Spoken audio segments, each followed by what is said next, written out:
right. So right now we can start playing, or we can see one more game. It depends on you. Which one do you prefer? Let's do a game. Let's play. Okay, great. That will be a You're little gonna bit destroy different. me, but I'll try my best. I'll send you a challenge, and I'll do unrated to be sure that you do not steal my rating points. I'm joking. I'll just gain 1,000 points in a match. Anyway, in one game. Okay, we have a match here. Yeah. Well, I hope that you learned something from that game. Look, I learned that. At least I got that. Okay. So you're insisting on your knight c3, don't you? Okay. All right. So I'll just tell you what I'm thinking. Because love that. Well, I wanna develop my pieces more. So I should probably move my pawn, my e3 pawn, or sorry, my e2 pawn right there. Yeah, that's a nice idea. But well, first of all, when you will play, the moment you play e3, it's true that you open one bishop, but at the same time you close the other one. So what I would recommend to you is first to develop the dark squared bishop, and then okay. So I'd probably E3. Okay, that makes sense. So I'd probably do this. Yeah, amazing. I'll do the same, just a little bit different. Not to copy you. Would knight g5 be a bad move? Knight g5 is okay, but you don't want to tag anything. And there's this idea in the beginning of the game that you always want to develop first every piece that hasn't been moved yet before touching the pieces that are already developed. So you see your knight on e3 is already in the game, but unfortunately you still have some other friends of yours who are waiting in the queue. Yeah, like the bishop. Yes, exactly. In F, yeah. This is the one I'm talking about. Just so subtly. So if I do this, actually, this protects the bishop and also the pawn on d4. Yes, it protects everything. So there is nothing that I can take here. So I just continue with the same idea. Okay. I'm thinking of like... You're probably thinking of moves you can make that are good, but not too good. Yeah, that's exactly what I'm thinking of. Okay, so I can either take with, you know what? I should probably take with pawn here, so it opens up a little window. That's what I'm thinking. Rather than take with queen. Okay, well, you will need to choose. That's true. And you will need to see on some other factors, which will make the final decision. But just to tell you that when you take with a pawn, it doesn't just open a window. It opens the entire door into your apartments, you see? Okay. All right. Yeah, I'll take it with queen. No. Wait. Take your time. There are some other nuances. Okay. Well, you will have to choose, yeah. There are some things that you still do not see, but maybe it's not that bad. Maybe it's not that bad. Sounds pretty bad. I do not see it. Okay, then usually when you spend like 1 minute on the move and you do not see, you just have to do any move. Okay. Yeah. So for a king, it's true that it's safer, but unfortunately. Oh. Yeah. Right. There's nothing protecting that right now, and then you're going for the queen. I see. Okay, and that puts me in a really bad spot. Yeah. So then what I would do here is that you can go down to, well, I'd have to move the queen. I'm not. Yeah. Want to move it here actually. Instead, I was thinking of e3 instead of d3, but I chose d3 because I might want to open up that file with, or like I might go with the rook there, and don't want to block it, I guess. Well, there is no difference for the rooks because in any case, your both rooks, you would bring them to e1 and d1. So eventually, one of the rooks would be like a little bit blocked by your queen. But the actual reason why queen d3 is better than queen e3 is because there was c2 pawn which was attacked, and now you're protected. So it's great. Okay, that makes sense. Yeah. Usually when you do not know what to do, you just ask yourself, well, first of all, you ask yourself, what does my opponent want? What are the threats? And when you see that there are no threats, you just ask yourself yet another question, which is my worst piece?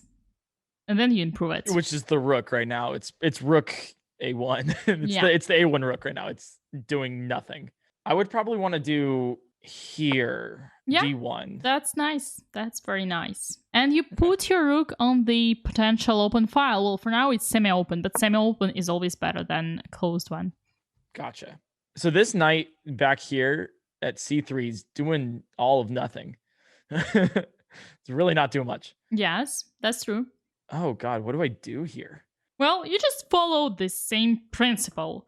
You ask yourself, what is the opponent threat? If there is no threat, then you ask yourself another question, which is my worst piece, and you find someone who is not doing anything in his life and who wants to find a new job, to go to university, start playing video games. Would knight a4 be decent? Yeah, the knight is actually already in the game. Okay, I'll do this. Yes, exactly. That's what I was hoping for. That rook was doing nothing in her life. And now, okay, awesome. No. New chapter begins. I don't like this new chapter so far. I could do this. That seems fine.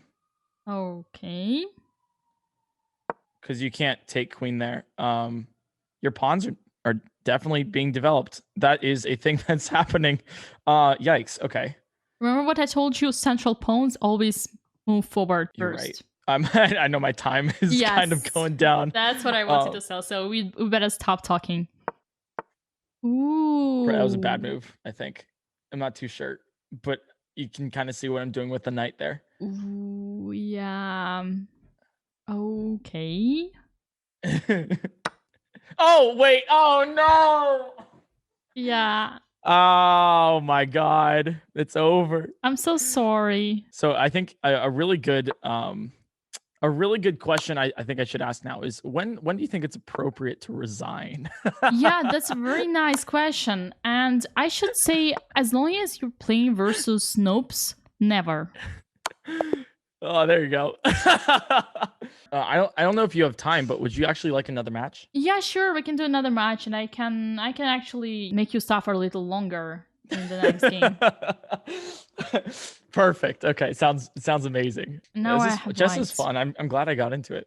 Yeah, I can see you. I can see that you're very passionate about it, and that's very important if you want to make progress in chess. I mean, there's a lot of fun in losing as well, because you get to learn new things. No board's really the same. Yeah, that's true. So here I will show you what I would actually like you to play next time. Okay. It's the move that I already showed you, basically, but you didn't do that in the previous game. I'm speaking about c4. So c4. So I should move c5 right now. No, never. Because I'm attacking you. So either you take me or you protect. You can protect it by the means of e6 as well. But just you need to react because your d5 pawn is attacked. Yeah. So I would probably protect here to develop pieces a little bit more. It's better to, when your pawn is attacked, when your central pawn is attacked, it's better to protect it with the same central pawn. I mean, either c pawn or e pawn, but protect with a pawn. Okay, so not knight here. No, well, it's possible, but it's not something that we usually recommend to the beginners. Pawn yeah, you E6. can move. Yeah, you can move. That's good. And I just wanted to remind you that this is what we call Queen's Gambit. The author. Wow, I can almost see the chessboard on the ceiling. Yeah, after 2 more sessions, you will. Okay, so this is complicated now. Because I can move my bishop to d3, and it's protected by my knight. But you also have the queen there, so it's 3 attacks, and I have 2. Or actually, I just have 1. Sorry, that's 2 attacks, and I have 1. And then if I move my knight, my f6 knight to e4, that seems decent. That doesn't seem bad.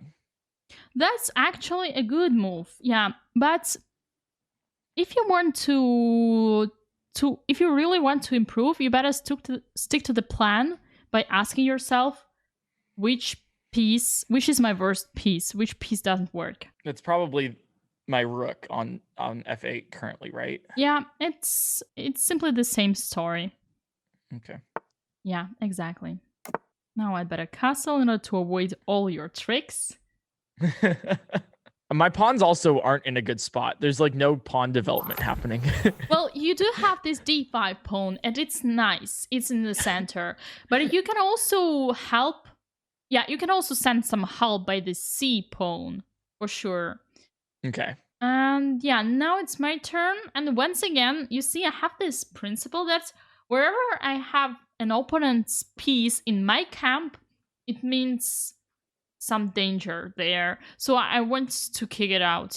And I'm asking your other knight how he is doing there. Yeah. And I wouldn't Yeah. if I move it to D3, I'm protected by bishop, but then you can take with your bishop, I take with my bishop, you take with queen.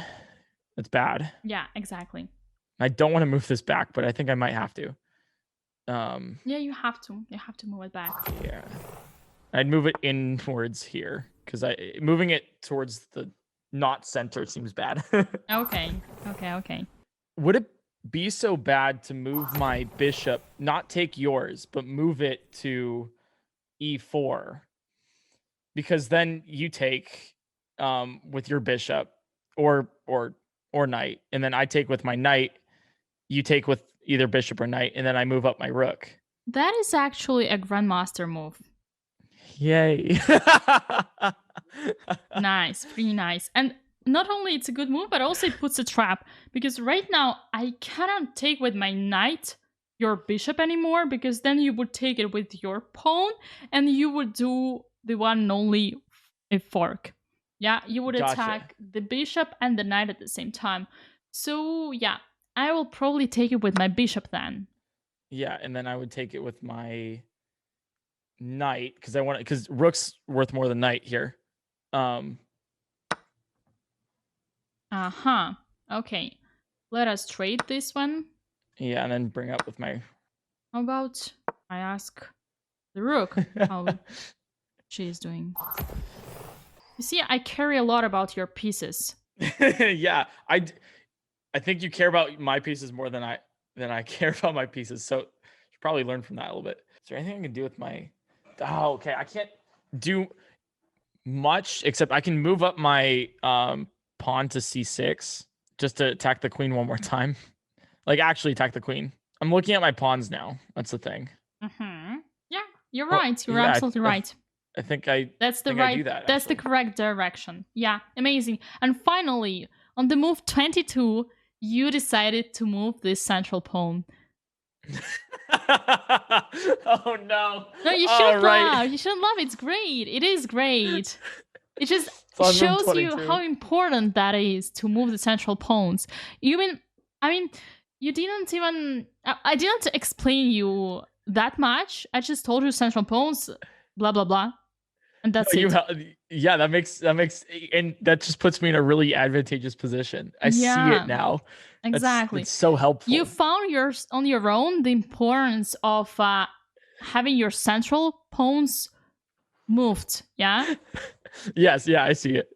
Okay. I think I gotta move my knight.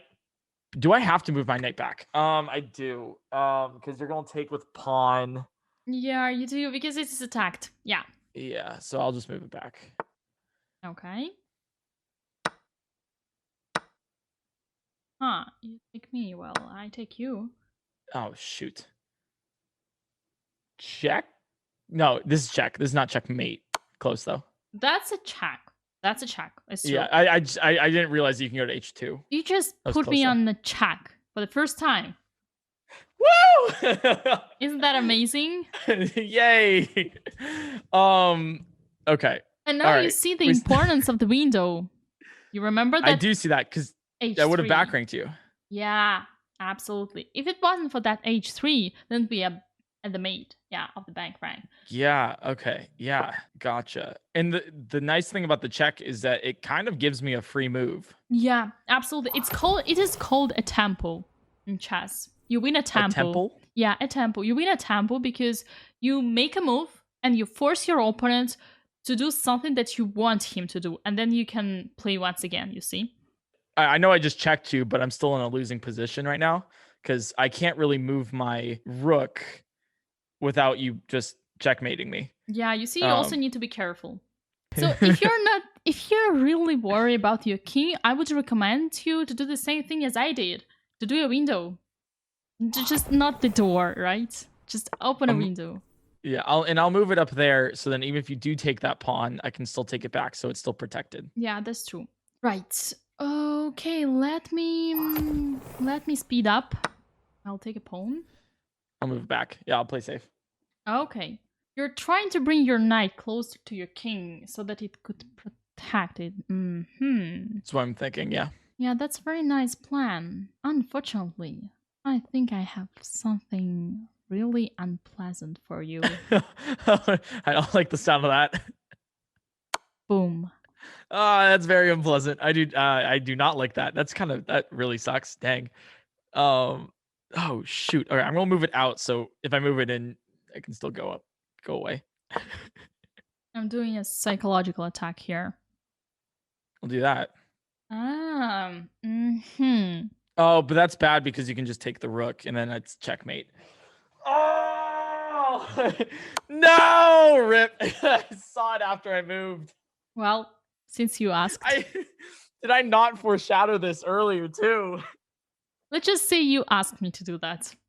I basically did. I invited you in and I was like, take the house. I did learn some things though here with the pawns. I didn't have like any central pawn moves here, and my development was okay, it seems like, and then my end game just kind of fell apart.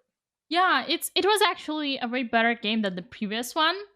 Well, I have to admit that we didn't go into the end game itself because, like, technically speaking, end game starts when we exchange the queens. Oh, gotcha. As long as the queens are on the board, we say it's a middle game.